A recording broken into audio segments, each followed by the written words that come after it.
5장의 두 번째 동영상 강의로 함수적 종속성에 대해서 배우도록 하겠습니다.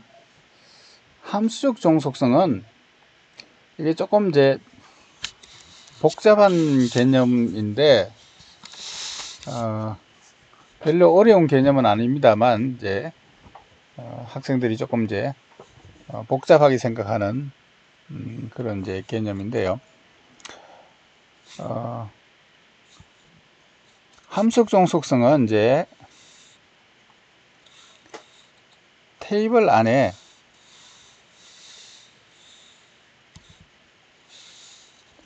예를 들어서 학생 테이블이다. 그럼 테이블 안에 여러 열들이 있습니다. 예를 들어서 여기 학번이 있고 이름이 있고 나이가 있고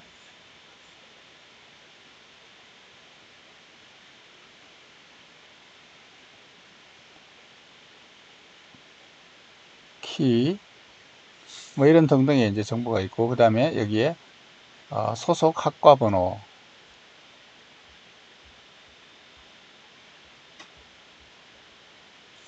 이런 열들이 있습니다.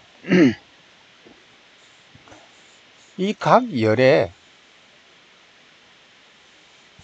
값들이 있는데, 예를 들어서 100번 이름이 홍길동, 101번 이름이 박문수, 102번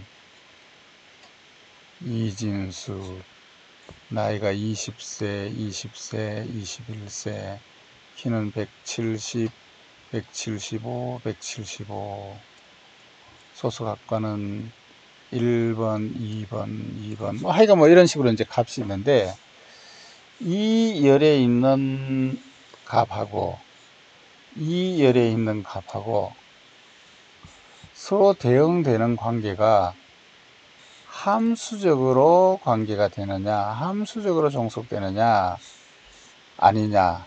함수적으로 종속되면 함수적 종속성이 있다. 이렇게 얘기하는 것이 함수적 종속성이에요.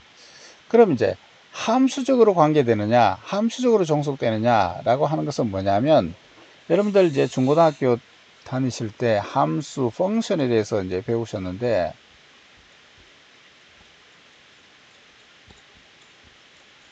이 펑션이라고 하는 것은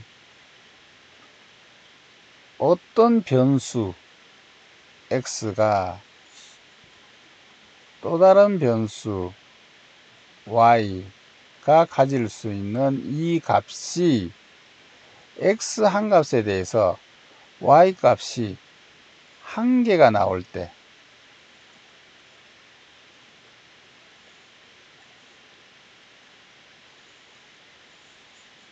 x 하나에 대해서 y가 한 개가 나올 때, 즉 1대1로 대응되거나 n대1로 대응되거나, 여기 지금 서로 다른 x에 대해서 y가 같은 게 나옵니다. 이래도 상관없습니다. 얘 입장에서는 이 값이 하나죠. 얘 입장에서는 이 값이 하나죠.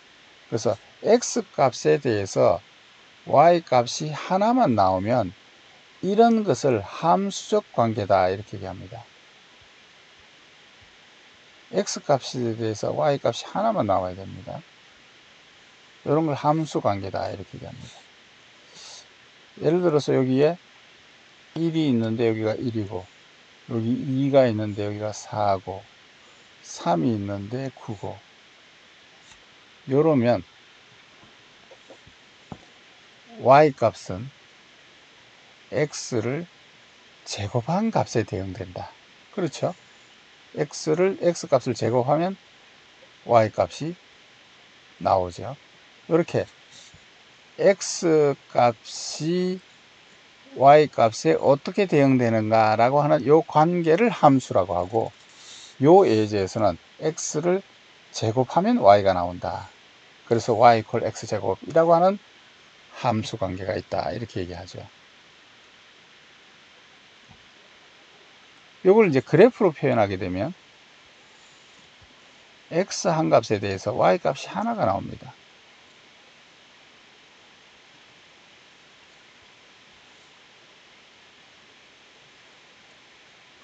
요 점을 이렇게 쭉 연결하면 이제 하나의 그래프가 나오죠.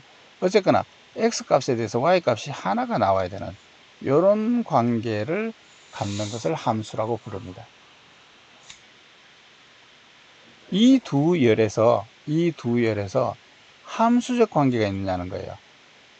x 값이 100일 때 y 값이 하나만 주어져요. 20.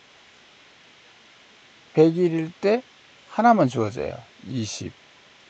102일 때 하나만 주어져요. 21. x 값에 대해서 y 값이 하나만 되면 됩니다. 20이 100일도 대응되고 100일도 대응되고 상관없습니다. 예, x 값에 대해서 y 값이 하나면 되면 됩니다. 자, 보니까 x 값 학번에 대해서 나이가 하나씩만 나오죠. 이렇게 되면 함수 관계가 있는 거예요. 그래서 학번에서 나이가 함수적으로 대응됩니다. 그래서 이 사이에 함수적 종속 관계가 있다, 이렇게 얘기를 하고, 표기하기를 학번에서 나이로 함수적 종속 관계가 있다, 이렇게 표시를 하는 겁니다. 나이하고 키하고 한번 볼까요? 20에 대해서 170이 나왔어요. 똑같은 20에 대해서 175가 나왔어요. 20에 대해서 키가 대응되는 것이 하나가 아니라 두 개가 나왔죠. 이러면 함수 종속 관계가 없어요. 한 값에 대해서 y 값이 하나만 나와야 됩니다.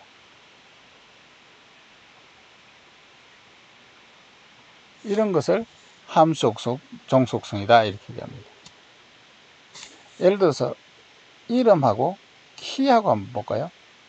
홍길동에 대해서 키가 170, 박문수에 대해서 키가 175, 이진수에 대해서 키가 175. 다 하나씩만 나오네요. 만약에 동명이인이 없다고 치면, 똑같은 홍길동이 있는데 키가 이번에는 165다, 이런 게 없다고 치면, 동명이인이 없다고 치면 이름도 키를 함수적으로 종속합니다.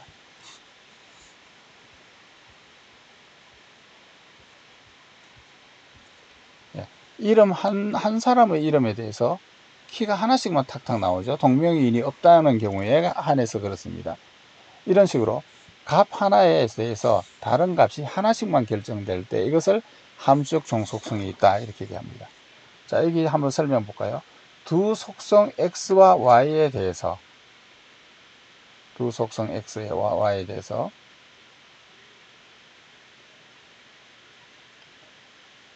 x 값이 x1, x2 두 값이 같으면 이 x1의 y값 y1, x2의 y값 y2, 이 둘이 같다. 무슨 얘기냐면 x 값이 같으면 x 한 값에 대해서 y 값이 하나만 나왔다, 이런 의미입니다. 좀 식으로 표현하니까 굉장히 어려워 보이는데, x 한 값에 대해서 y 값이 한 개만 나온다, 이러면 함수적으로 종속된다, 이렇게 얘기를 하고 이렇게 표시한다는 거예요. x에서 y로. x를 결정자라 부르고 y는 거기에 의해서 결정되는 의존자다, 이렇게 부릅니다. x가 y를 함수적으로 결정한다, 이렇게 부르는 거예요. 요거 생각하시면 되겠습니다. 학번 하나에 대해서 이름이 하나가 주어지죠. 그러면 학번에서 이름으로 함수 종속성이 있다, 이렇게 생각하시면 되겠습니다. 자, 그 다음에 예제가 나옵니다. 예제 한번 보겠습니다. 자, 예를 보시면 학번 하나에 대해서, 이 학번 하나에 대해서 이름이 한 개 나오죠. 요 학번 하나에 대해서 이름이 한 개가 나오죠. 이 학번 하나에 대해서 이름이 한 개가 나오죠. 예. 학번이 하나 주어지면 이름은 오직 한 개만 나옵니다. 그러면 학번이 이름을 함수적으로 결정한다. 학번 하나에 대해서 그 학번의 학과는 하나만 나오죠. 이 학번에 대해서 학과 이름이 하나만 나오죠. 이 학번에 대해서 학과의 이름이 하나만 나오죠. 그러면 이 학과가 이 학번이 학과를 하나만 결정한다. 그래서 학번은 학생 이름을 함수적으로 결정하고 또 이 학번은 학과도 함수적으로 결정합니다. 이 두 가지 사실을 합쳐서 이 오른쪽에 이 두 가지를 이렇게 표시를 할 수 있습니다. 이것은 각각 표시한 거하고 의미적으로 똑같습니다. 학번이 학과 이름을 하나씩 결정하고 학번이 학과를 하나씩 결정합니다. 이렇게 표시한 것을 하나로 합쳐서 이렇게 표시할 수 있습니다. 즉 학번이 하나 주어지면 학생 이름과 학과를 하나씩 결정하는 겁니다. 자, 요게 이제 함수적 종속성입니다. 자, 이 예제 한번 볼까요? 여기 학번이 있고 과목이 있고 그 과목에서 받은 성적이 있고 학생의 이름이 있습니다. 자, 이 학번의 이름은 홍길동입니다. 똑같은 학번이죠? 네, 요 x 값이 같습니다. 그랬을 때 y 값이 같이 나옵니다. 다시 말하면 한 값이 나와요. x 값이 같으면 y 값도 같아요. 즉, 요 x 값에 대해서는 학생 이름이 하나만 나옵니다. 그럼 나머지도 마찬가지죠. 같은 학번에 대해서 이렇게 되면 같은 학번에 대해서 같은 이름이 나오죠. 아까 보셨던 것처럼 학번 하나가 주어지면 학생의 이름이 하나만 나옵니다. 아까 나왔던 예제죠. 그래서 학번이 학생 이름을 함수적으로 결정합니다. 이건 아까 나왔던 예제하고 같아요. 그런데 성적은요. 요 학번에 대해서 이 과목은 A인데 이 학번에 대해서 이 과목은 A 플러스 이 학번에 대해서 이 과목은 B 플러스. 그래서 학번이 주어지면 성적이 하나가 주어지나요? 아니죠. 과목에 따라서 다르게 주어지죠. 그래서 학번에서 성적으로는 함수적 종속 관계가 없습니다. 그런데 학번하고 과목 코드를 합치면 학번과 과목 코드의 짝은 이 학번과 이 과목은 성적이 A, 이 학번의 이 과목은 성적이 A 플러스, 이 학번의 이 과목은 B 플러스. 그래서 이 학번과 과목의 짝이 주어지면 성적이 하나만 나오게 되어 있습니다. 그래서 학번과 과목의 짝은 성적을 함수적으로 결정합니다. 학번과 과목 코드가 주어지면 이 학번과 이 과목이 주어지면 홍길동, 이 학번과 이 과목의 짝이 주어지면 홍길동. 하나씩만 결정됩니다. 그래서 학번과 과목 코드가 주어지면 학생 이름이 하나만 결정됩니다.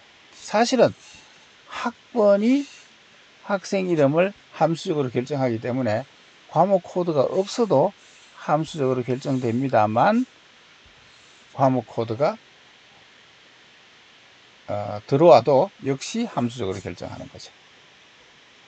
그래서 어쨌거나 함수적 종속이라는 것은 왼쪽에 있는 애트리뷰트의 값이 오른쪽에 있는 애트리뷰트의 값을 하나만 결정할 때 함수적 종속이 있다 이렇게 얘기합니다.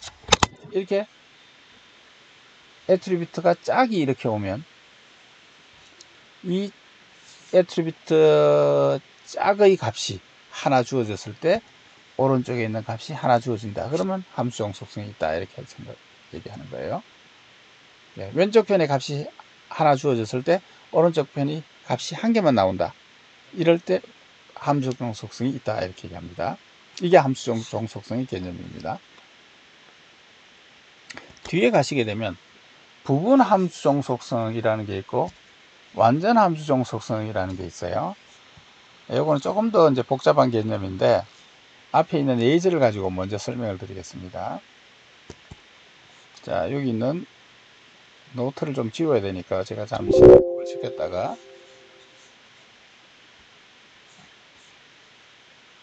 네, 다시 들어오겠습니다. 자, 부분 함수 종속성, 완전 함수 종속성이라고 하는 것은 기본 키에 대한 종속성을 얘기합니다. 조금 더 앞으로 예제로 가보겠습니다. 자, 이 테이블에서 기본 키, 다시 말하면 각 행들이 서로 다른 값을 갖는 각 행을 식별하는 기준이 되는 열은 학번입니다. 이 학번은 행들마다 서로 다른 값을 가져요. 이것을 기본 키다 이렇게 부릅니다.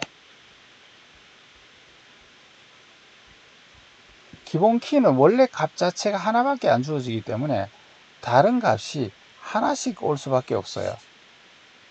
여러 값이 올 수가 없습니다. 왜냐하면 얘가 한 번밖에 안 나오기 때문에 이 값에 대한 요 애트리뷰트 값은 하나씩 밖에 정해지지가 않아요. 그래서 기본 키가 주어지면 나머지 애트리뷰트 값은 하나씩만 나오기 때문에 기본 키에서 나머지 애트리뷰트의 함수 종속성은 이거 당연히 있는 겁니다. 이건 기본 키의 정의상 그래요. 그래서 기본 키는 서로 다른 값을 갖는다. 따라서 기본 키에서 나머지 애트리뷰트로 함수 종속성은 당연히 존재합니다. 이게 당연히 존재하는 함수 종속성이에요. 자, 그 다음 슬라이드에 보시게 되면 이 테이블의 기본 키는 학번이 기본 키가 아니에요. 왜냐하면 여기 보시다시피 학번이 서로 다른 값을 갖지가 않잖아요. 같은 값을 갖는 게 이렇게 있단 말이에요. 학번이 기본 키가 아니에요. 학번하고 과목 코드하고가 짝을 이룬 이 짝이 기본 키예요. 학번이 여러 번 나오기는 하나 이 학번의 이 과목 코드 요 짝은 한 번만 나와요. 예. 요 학번에 요 과목 코드가 나오는 짝이 또 있어요? 없죠. 예. 요 짝이 한 번만 나와요. 요 학번에 요 과목 코드의 짝도 한 번만 나와요. 그래서 여기 보시게 되면 학번에도 밑줄이 그어져 있고 과목 코드에도 밑줄이 그어져 있는데 요렇게 짝을 이루어서 기본 키예요. 아까 앞에서 말씀드렸죠. 기본 키에서 나머지 애트리뷰트의 함수 종속성은 당연히 있는 거다. 그래서 여기 보시면 요게 기본 키잖아요. 요 기본 키에서 성적으로 함수 종속성, 요 기본 키에서 학생 입으로 함수 종속성은 당연히 있는 거예요. 그런데 이 기본 키에 대해서 이 애트리뷰트 또는 이 애트리뷰트들이 완전 함수 종속성이냐 부분 함수 종속성이냐 이렇게 따지는 거예요.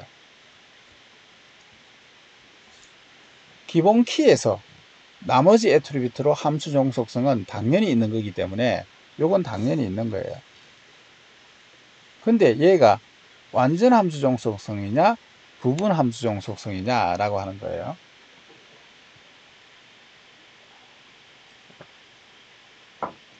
부분 함수 종속성이라고 하는 것은 뭐냐 하면 얘가 기본 키니까 이 기본 키의 일부분이 되는 학번, 이 기본 키의 일부분이 되는 과목 코드, 이 일부분이 되는 학번 또는 과목 코드에서 학생 이름으로 가는 함수 종속성이 있느냐.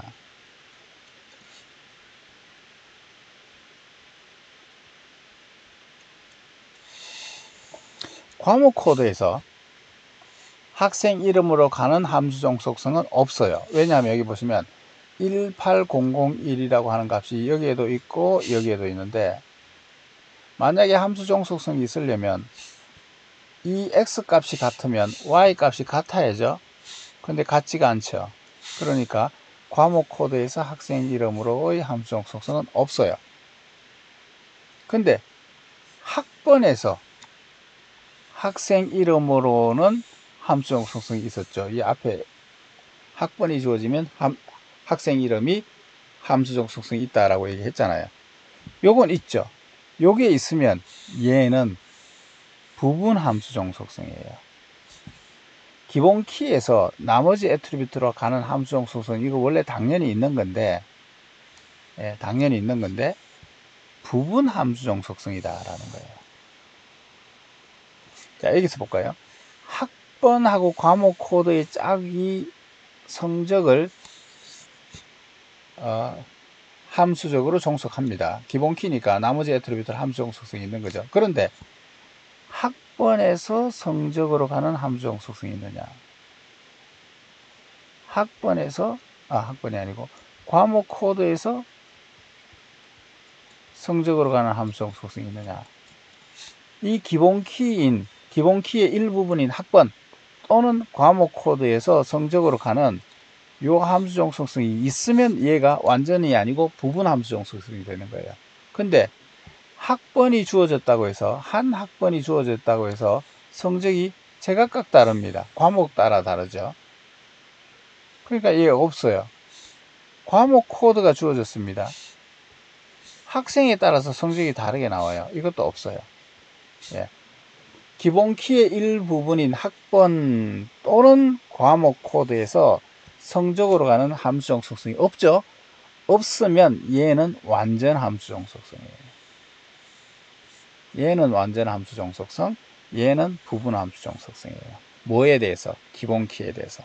기본 키에 대해서 성적은 완전 함수 종속성, 기본 키에 대해서 학생 이름은 부분 함수 종속성, 이렇게 부르는 겁니다. 왜 이 복잡한 개념을 설명하느냐 하면, 완전 함수 종속의 경우에는 괜찮아요.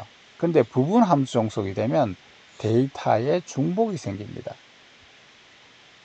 이 중복이 생기기 때문에 바람직하지 않죠. 데이터 통합할 때 여기서 모으고 저기서 모으고 데이터를 모으다 보면 데이터에 중복이 생길 가능성이 있죠. 필요 없는 데이터가 여러 번 나와서 중복이 될 수 있죠. 데이터 중복이 되면 여러 가지로 골치 아픈 문제가 생깁니다.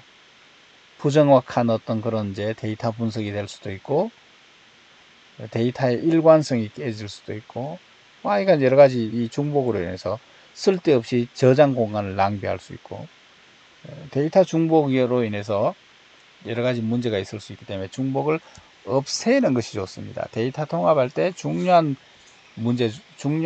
그 목표 중에 하나가 중복을 없애는 것. 이게 데이터 통합 시에 해야 될 중요한 일이에요. 데이터에 중복이 있느냐 없느냐를 판단하는 기준이 기본 키에 대해서 완전 함수 종속이냐 부분 함수 종속성이냐 라고 하는 것이 데이터 중복이 있느냐 없느냐를 판단하는 중요한 기준이 된다는 겁니다.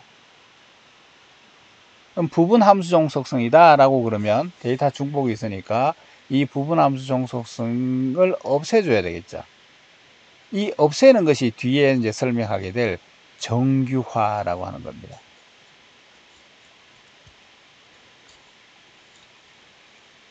예, 이건 조금 이따 설명드리겠습니다. 어쨌거나 부분 함수 종속이 되면 데이터에 중복이 생깁니다.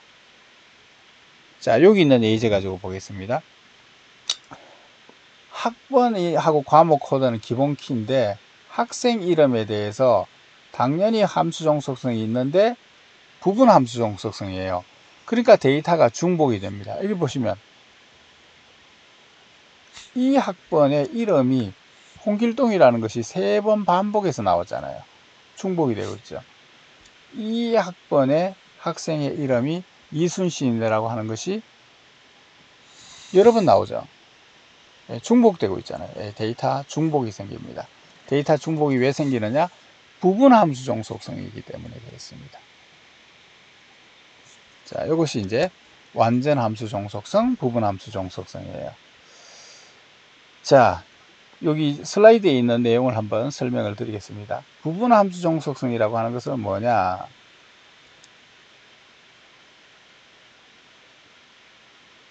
x에서 y로 가는 함수 종속성이 있는데 x의 전체가 아닌